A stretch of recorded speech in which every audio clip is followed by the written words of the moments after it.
O óleo também é transparente, mas a categoria é que nós vamos para a greve até mês de outubro, correr atrás de orçamento que poderá vir adicionar até mês de outubro.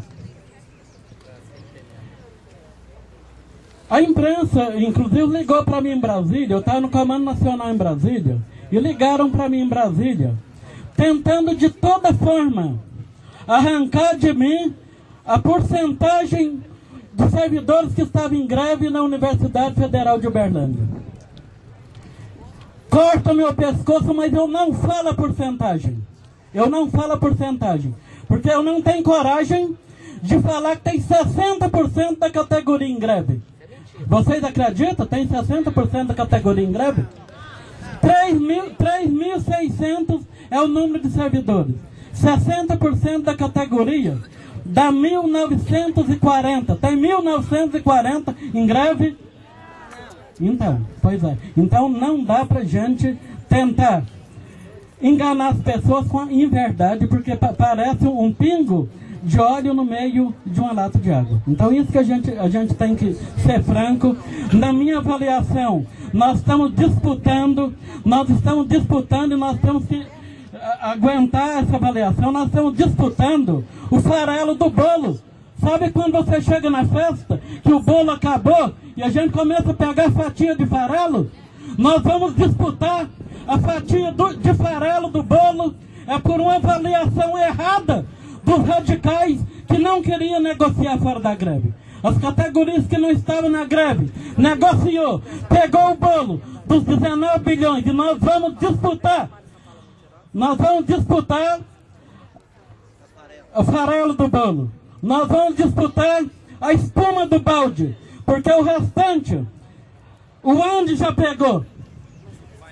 Que faz parte da categoria dos revolucionários, mas não estava na greve. E está negociando. As demais categorias também estão negociando. Nós, para provar que somos mais revolucionários que os outros, continuamos na greve e vamos ser contemplados com o farelo do bolo, com a espuma do balde. Então essa é a avaliação que nós temos que fazer.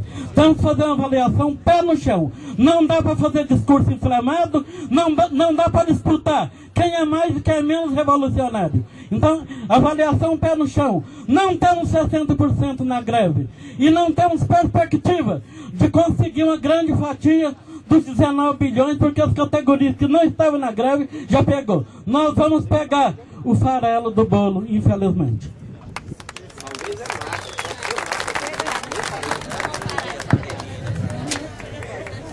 O próximo é o Antônio Irmão. O Irmão é o quinto inscrito. Na fala dele a gente encerra as inscrições. Boa tarde, companheiros. Eu acho que é chovendo molhado. O Carlinhos fez uma avaliação ótima aqui. E nós estamos vivendo um momento realmente de não muita expectativa. É pouquinha mesmo. Se a gente pegar uma quileirinha, aquela raspinha do bolo, né?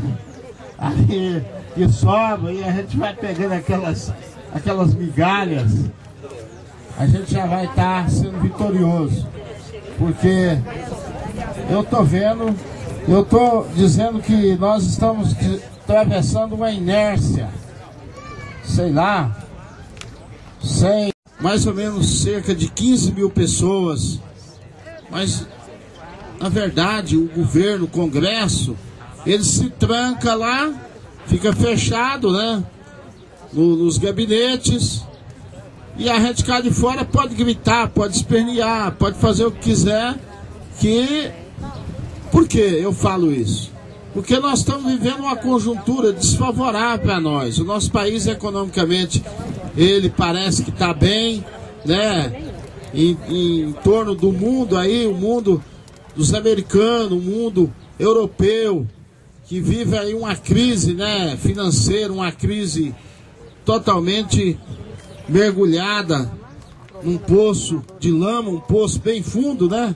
Que essa sociedade nossa mesmo criou para agora tá vivendo esse momento de dificuldade, né?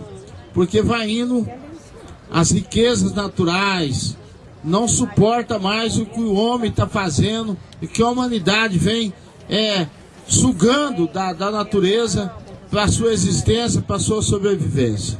Então eu quero dizer, companheirada, que a gente tem que pedir a Deus, né? Se alguém tem fé em Deus aqui, vamos levar nosso pensamento em Deus para que nós não tenhamos problema no futuro.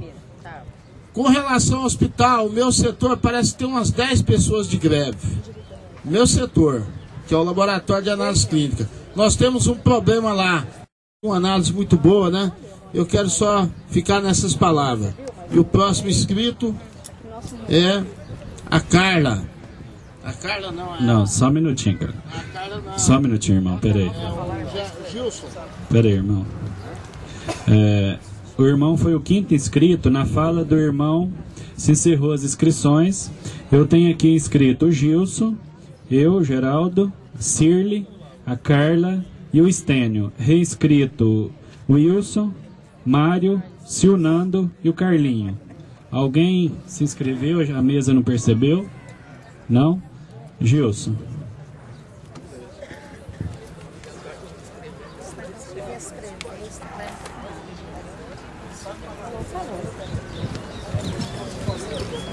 Aqui, gente, é o seguinte, a respeito desses 50%, como o nosso colega Silnando tinha posicionado, nós deveremos ter um repúdio sobre essa questão, porque prioridade para mim seria somente a questão de saúde. E tem casos e tem casos, casos e casos, né?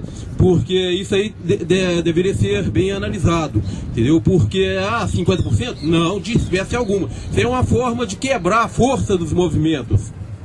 Isso é forma de quebrar. Que de qualquer forma 50% funciona. Tá errado. Nós não podemos aceitar isso aí, entendeu? Então, um país que não investe em saúde e em educação é um país atrasado. Por isso que o nosso país, o nosso Brasil é atrasado. Não investe em saúde e não investe em educação. Então eu acho que não precisaria de lutas como essa que nós estamos aqui, nesse momento. E isso aí é um dos repúdios que eu deixo para ficar registrado. Pode colocar em meu nome, que é o repúdio mesmo, repudio. Entendeu? Tem ojeriza isso aí. A esses políticos que entram lá no poder, igual o do Vanier, igual o colega colocou aqui, que falava que recebia e depois não recebia, cara de duas caras. Tá cheio de políticos de duas caras. Na época da eleição, lembrem dessas pessoas que aí, ó, tem a memória, gente. Tem pessoas que não sabem nem quem votou. Marque no papel, numa agenda, então, para não esquecer. Fala assim, ó, é aquele fulano lá que pisou na bola, aquele mau caráter, que tá aí, ó, batendo tapinha nas costas na época de eleição. Não, chega. Vamos dar um chega, um basta nisso aí. Tá ok, gente? O Japão, por que o Japão é primeiro mundo? Um país que investe em educação. O nosso país tem saída para se transformar em primeiro mundo. Não é vontade política. A produção agrícola lá, cadê uma reforma agrária de modelo? Precisa dos irmãos, os colegas irmãos ir para invasão de terra ociosa, para poder implantar no futuro uma reforma agrária. Que vergonha que nós temos aqui nesse país nosso. Um país que não investe em saúde, não investe em educação, não investe em produção, para acabar com a miséria, acabar com a marginalidade, que muitos problemas que nós temos aí no nosso meio é a questão o problema social, de fome, está tudo ligado a esse problema social. Tá ok, gente? E eu agradeço a vocês, né? Que eu extrapolei um pouquinho. Muito obrigado. Vamos nessa aí.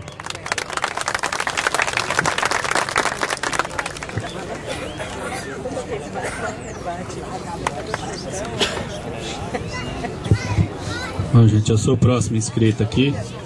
Bom, a gente começou a nossa greve lá no mês de junho. Hoje nós estamos aí com 81 dias de greve. E nesses 81 dias, várias assembleias aconteceram. Aqui em Santa Mônica, Moarama, E, como já foi falado aqui, de novidade, só a suspensão da greve, né? Aquele envio do Comando Nacional de Suspensão da greve, que não foi acatado. No mais, a gente não teve novidade nenhuma, porque desde antes da gente aderir à greve, o governo já tinha avisado que não negociava em greve, né? Então isso também não foi novidade. Então, de novidade, não teve nada nesse período. Qual que é a nossa situação hoje?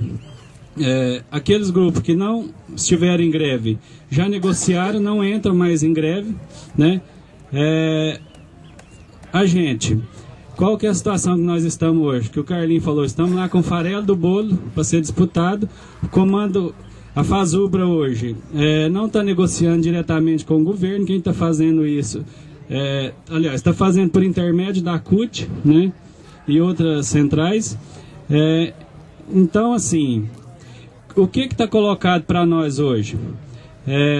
Vocês apresentam uma proposta mínima e saiam da greve que eu vou analisar, né? A gente, quem estava aqui lembra, aquele dia aqui que a gente estava discutindo a suspensão da greve, o Paulo Henrique ainda deixou claro, falou, gente, ou suspende a greve ou é zero de aumento, ou é zero de reajuste. E, infelizmente, parece que tudo caminha para esse lado, porque qual que é a nossa situação hoje? Duvanier deixou claro que a gente que apresente uma proposta mínima e saia da greve a partir de 31 de agosto, que ele vai analisar, não é garantido que nós vamos ter o mínimo que a gente pedir, né? E qual que é a minha avaliação? Nesse momento, se for para sair da greve para ganhar o mínimo, eu prefiro sair e não ganhar nada. Fazer 90 dias de greve e sair da greve para ganhar um mínimo, para ganhar a migalha, eu prefiro nada. Não sei se é a opinião de todos, né? Eu prefiro falar, não, eu saio da greve sem levar nada, do que ter que sujeitar a sair da greve nesse momento para levar o mínimo. E aí vem aquele questionamento, vamos tensionar, vamos forçar que a gente consegue. Será que consegue? Pergunto para vocês, vamos ser sinceros. A gente começou as nossas assembleias com mais 300 pessoas. Fazendo uma avaliação aqui, a gente deva ter umas 120 pessoas no máximo. 150? Ótimo. Caímos pela metade. Será que nesse momento vamos ter força de lutar contra o governo? Nesses 80 dias não conseguimos, será que agora nós temos força para reunir todo mundo e enfrentar o governo nesse momento? Então quero deixar claro aqui para vocês, deixar claro assim, deixar uma reflexão para vocês de qual que é a nossa situação, da situação que nós estamos, que está colocada para nós. Temos que sair da greve para reivindicar o mínimo que sobrou. Na minha opinião, isso não vale a pena. Eu prefiro sair sem ganhar nada do que sair da greve para ganhar um mínimo. Obrigado.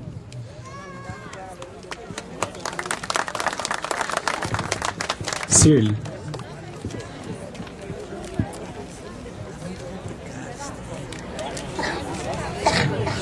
Gente, quem não assinou o livro de presença da Assembleia, assine, por favor. A companheira acabou de me perguntar agora, só para responder para ela, sobre como é que está o percentual de mobilidade de paralisação nas outras universidades. A Fazubra não fez esse levantamento. Em conversa com os outros comandantes do Comando Nacional de Greve, as pessoas estão mais ou menos a mesma coisa que a gente está. Não está muito diferente não, porque todas as universidades têm muita fundação e terceirização. Então, assim, dessas entidades todas, 26, que são aquelas que estão no processo da greve, estão com 50% do quadro funcionando, dentro desses 50% o que dá conta de funcionar. Mas, para além disso, essas 26 não podem. E o restante, nós estamos mais ou menos no mesmo caminho e da mesma forma, pelo que eu entendi, conversando com outros companheiros. Mas a Fazubra ainda não fez esse levantamento. Inclusive, se for o caso, a gente pode indicar para a Fazubra que ela faça o levantamento de qual o percentual da greve em nível nacional. Aqui teve informe para a imprensa que nós estaríamos com 60% parado, não é verdade, né? E vocês sabem que aqui a gente sempre teve cuidado com esse informe de não ir saindo quem está na comunicação, quem está dando entrevista para a mídia, sair falando determinadas coisas que depois a gente perde credibilidade por não ter dado o informe correto. Mas começando a minha avaliação agora, viu, Geraldo, eu estava só respondendo. Primeira coisa, gente, as pessoas estão colocando aí, tem vários segmentos do serviço público ameaçando greve. Igual a gente estava lá atrás. Hoje mesmo está acontecendo a plenária dos SPFs lá em Brasília, 25, acho que é isso mesmo. Está acontecendo uma plenária da Coordenação Nacional dos Servidores Públicos, com vários segmentos do Serviço Público Federal, para avaliar o que o governo está oferecendo para eles, para ver de que forma que eles indicam, ou se de fato eles encaminham para a greve mesmo, ou se continua só fazendo essa pressão até que se feche o orçamento, para ver quanto que eles podem levar desses 19 bilhões que estão colocados no orçamento. Foi dito aqui sobre a questão do orçamento encerrar no dia 31 de agosto, gente. Por que o orçamento nacional encerra em 31 de agosto? Porque até fechar lá em outubro, naquela outra data que o companheiro colocou aqui, os municípios têm que fazer seus orçamentos. Aí se a gente quiser uma sobrinha do dinheiro dos municípios, aí nós temos que partir para uma greve com os municípios, para pegar o recurso dos municípios e devolver para a LOA, para aí sim a gente conseguir colocar no nosso orçamento para os nossos aumentos. Então as pessoas têm que ver isso com muita clareza. Eu não sou muito de confiar em boato, não. Eu sou mais de ler, de estudar e de verificar o que de fato pode ser feito para a gente poder orientar a categoria. A categoria me conhece e sabe que eu sempre trabalhei nessa linha e jamais vou sair dessa linha. Vou trabalhar sempre nessa linha. Os docentes estão ameaçando greve, mas não deflagraram greve. As pessoas estão falando que eles deflagraram greve. Só no Paraná os docentes deflagraram greve. Já desde a semana passada. Lá foi estudante, foi professor, está todo mundo em greve lá, mas parece que já negociamos os retornos. Então é nessas avaliações de hoje que os diversos coletivos vão levar suas posições, coletivos federais, nacionais, naquela reunião da Senesp, para ver como é que eles encaminham. Mas o que está em debate aqui é a nossa greve, não é a greve dos outros segmentos. Porque os outros segmentos, desde o início a gente já colocava que eles estavam fazendo o que a gente orientava. Tentar negociar para, a partir de um patamar, a gente ameaçar com a greve e avançar, porque aí a gente engordaria, né, a proposta inicial que o governo provavelmente ofereceria para nós, porque ofereceu para os outros, então ele não estava enrolando os outros. Então, provavelmente, naquela reunião do dia 7, ele poderia ter nos oferecido alguma coisa. Nós não pagamos para ver. A gente quis deflagrar a greve logo dia 6 e nem indicar para o dia 8 nós indicamos, que a gente poderia ter usado um pouquinho a massa cinzenta e feito isso. Mas não fizemos, não adianta chorar em cima do leite derramado. Acho que agora é tocar a greve e igual os meninos estão colocando lá no Brasil. Au, au, au. Greve até o carnaval. É isso que a maioria do Comando Nacional de Greve está colocando e acreditando que a gente vai conseguir fazer, né? Avançar numa greve política. Se vier uma greve da educação é importante, que a gente tem brigado para melhorar a educação, essa coisa toda, mas com uma tendência do jeito, da forma que as pessoas estão colocando a coisa, que a radicalização está colocando a coisa, provavelmente seremos levados a uma greve até o carnaval.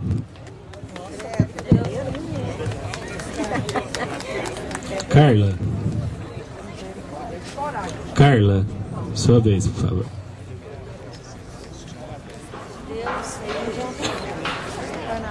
Depois da Carla, a gente tem o Estênio.